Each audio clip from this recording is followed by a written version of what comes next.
معزز سامعین، جیسے کہ آپ حضرات کو پتہ ہے کہ آج کل جوان بچے اور بچیاں پیار محبت کی چکر میں جو ہے نا آ کر وہ بھاگ کر شادی کرتے ہیں اور اپنے وہ ایک بہت بڑے نقصان کو اٹھاتے ہیں۔ تو دوستو، میں اس بارے میں چند باتیں آپ کے سامنے رکھنا چاہتا ہوں کہ اس کے کیا نقصانات ہیں اور آگے چل کر کیا نقصانات ان دونوں کو اور ان کی فیملیز کو اٹھانے پڑتے ہیں۔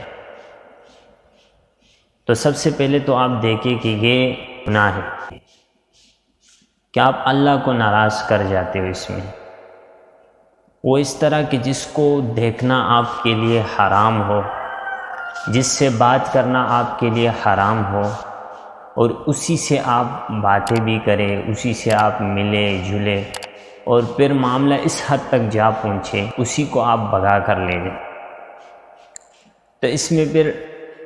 ایک نقصان تو یہ کہ ایک گناہ کا کام ہے جو یہ نوجوان کر رہے ہیں، جس میں یہ نوجوان بچے اور بچیاں لگے ہوئے ہیں۔ دوسری بات یہ کہ وہ لوگ ماں باپ کو ناراض کر جاتے ہیں، اور جو یہ نوجوان اپنے ماں باپ کو ناراض کرتے ہیں اور اس طرح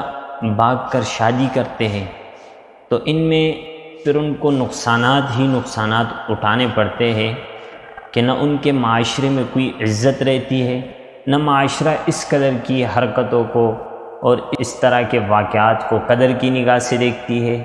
اور نہ ان کو کوئی اہمیت اور ویلیو دیتی ہے۔ ان کی جو عزت ہوتی ہے، رسپیکٹ ہوتی ہے، وہ ختم ہو جاتی ہے معاشرے سے۔ ابھی جب وہ لوگ گئے تو ایک تو وہ گمنام سی زندگی گزارتے ہیں، چوری چپکے سے کسی جگہ وہ زندگی گزارتے ہیں۔ سب سے پہلا نقصان تو یہ ہوتا ہے کہ یہ ریلیشن شپ جس بنیاد پہ بنا تھا وہ بنیاد ہی غلط تھا۔ تو سب سے پہلے پھر ان کی آپس میں تلخ کلامیاں شروع ہو جاتی ہے اور توڑ کے صورتحال پیدا ہو جاتے ہیں، جس کی وجہ سے پھر یہ ٹک نہیں پاتے اور یہ ایک دوسرے کو تانے دیتے اور عجیب و غریب باتیں کرتے کرتے، لڑائیاں جھگڑے کرتے کرتے ان کا یہ نکاح اور یہ رشتہ ٹوٹ جاتا ہے، معاملہ طلاق تک پہنچ جاتا ہے۔ جب وہ گئے، ماں باپ کو ناراض کیا انہوں نے، ماں باپ کی ناراضگی کی وجہ سے اللہ بھی ان سے ناراض، اور یہ لوگ پھر نہ کسی کو منہ دکھانے کے قابل ہوتے، نہ وہاں پر واپس آنے کے ان کو غیرت گوارا کرتی ہے کہ یہ وہاں پہ واپس آئے۔ تو ان کی جو عزت ہوتی ہے وہ ختم ہو جاتی ہے، اور باقی ان کے جو ماں باپ ہیں ان کو بھی لوگوں کے تانے سننے ہوتے، بھائی بہنوں کو بھی لوگوں کے تانے سننے ہوتے۔ پھر ایک وقت آتا ہے کہ انہی کی وجہ سے ان کی جو بہنیں، جو بھائی ہیں، ان کے رشتے بھی رک جاتے، اٹک جاتے۔ لوگ شریف لوگ، اچھے لوگ وہاں رشتے نہیں کرتے، وہ یہ کہتے کہ بھائی ان کی تو فلاں بہن، ان کا تو فلاں بھائی جو ہے نا گھر سے بھاگ کے انہوں نے شادی کی تھی، کورٹ میرج کیا تھا۔ تو اچھے شریف لوگ پھر ان جیسے گھرانوں سے اپنے آپ کو دور رکھتے، ایک تو یہ نقصان بھی ان کو اٹھانا پڑتے ہیں۔ پھر اس کے علاوہ جو لوگوں کے تانے ہوتے وہ الگ ہوتے ہیں، وہ بھی ان کے ماں باپ فیس کر رہے ہوتے ہیں اور ان کو بھی ماں باپ برداشت کر رہے ہوتے ہیں۔ تو بھائی سب سے پہلی بات تو یہ کہ جو بچہ جو بچی اپنے ماں باپ کی نہیں ہو سکی، جو ان کو بچپن سے لے کر اب تک پالتے رہے اور ہر چیز ان کو مہیا کی ہے، ہر سہولت کے لیے دن رات ایک کر کے وہ ان بچوں کے لیے کماتے رہے، کام کرتے رہے، وہ جب ان کو چھوڑ گئے تو وہ کسی دوسرے انسان کے ساتھ کیا وفاداری دکھائیں گے؟ آپ کہیں پر بھی جا کے دیکھیں، تلاش کریں، جو ایسے رشتے ہوئے ہیں آپ کے اڑوس پڑوس میں، کہیں پر بھی آپ ان کو دیکھیں وہ ٹوٹ جاتے، تلخ کلامیاں پیدا ہو جاتی ہے۔ کیونکہ آپ خود سوچیں، جو چیز اللہ کو ناراض کر کے لوگ کرنے لگ جائے اس کا حال پھر اسی طرح ہوتا ہے۔ تو دوستو، اس چیز سے اپنے آپ کو بچنے، اولاد کی، اپنے گھر والوں کی ایسی تربیت کریں کہ وہ کبھی اس طرح سوچے بھی نہیں۔ اور تربیت ہم کیسے کریں گے؟ ان کی زندگی کو ہم اسلام کے واقعات سے منور کریں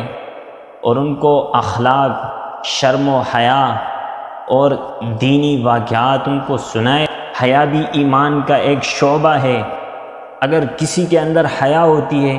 تو وہ ان کاموں سے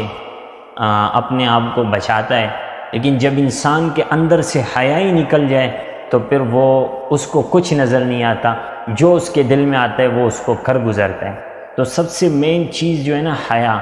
اپنے اولاد کی تربیت ایسی کرو کہ ان کے اخلاق اچھے ہو، ان کے اندر حیا ہو، ان کے اندر ایک ایمانی غیرت ہو، اور ان کو دین کا پتہ ہو کہ بھائی دین اسلام ہمیں یہ کہتی ہے، دین اسلام ہمیں اس چیز کی اجازت دیتی ہے، دین اسلام ہمیں اس چیز سے روکتی ہے، یہ چیز حلال ہے، یہ حرام ہے، یہ اللہ کی نافرمانی ہے، اس سے ہمیں اپنے آپ کو بچانا ہے۔ تو یہ سب چیزیں جب ہم دینی تربیت دیں گے اپنے اولاد کو، انشاءاللہ العزیز ایسے واقعات پھر نمودار ہی نہیں ہوں گے۔ اگر بالفرض کوئی اس طرح معاملہ آ بھی جائے، میں ان سب ماں باپ کو یہ گزارش کرنا چاہتا ہوں، آپ کے بچے کو یا بچی کو کسی جگہ کوئی رشتہ پسند ہو اور وہ بندہ بالکل صحیح ہو، اور آپ ویسے ہی اپنے عقل کی وجہ سے، تکبر کی وجہ سے آپ اس کو ناپسند کرتے ہو، اپنی ضد اور عناد پر آپ اس کو روک دیتے ہو، تو یہ بھی نقصان دہ، یہ صحیح نہیں ہے۔ بلکہ اگر وہ دونوں راضی اور آپ کو بھی لگ رہا ہے اور نظر آ رہا ہے کہ بھائی یہ جگہ ان کے لیے اچھی ہے، کوئی ایسا نقصان نہیں ہے، تو آپ وہاں پہ کر لو۔ شریعت نے یہ اجازت بچے اور بچی کو دی ہے، ان سے پوچھا جائے، اگر وہ ہاں کر دے تو آپ وہاں کر دیں۔ ان کو زبردستی ٹارچر کرنا اور ان کے اوپر پریشر ڈالنا، دباؤ ڈالنا، اس کو روکنا، یہ بھی اچھی بات نہیں ہے۔ اس وقت ہم نے یہ سوچنا ہے کہ اللہ کی نافرمانی نہیں کرنی ہے، اور اللہ کی نافرمانی کر کے ہم کامیابی نہیں پا سکتے۔ اللہ کو راضی کریں گے، اللہ کے حکموں کو نبی کریم صلی اللہ علیہ وسلم کے طریقوں پر پورا کریں گے تو انشاءاللہ العزیز اللہ ہم سے راضی ہوں گے، اور اللہ ہمیں سکون دیں گے، اور ہماری زندگی کو پرسکون بنائیں گے، اور ہمیشہ کی عزتوں سے نوازیں گے، اور دنیا اور آخرت کی کامیابی عطا فرمائیں گے۔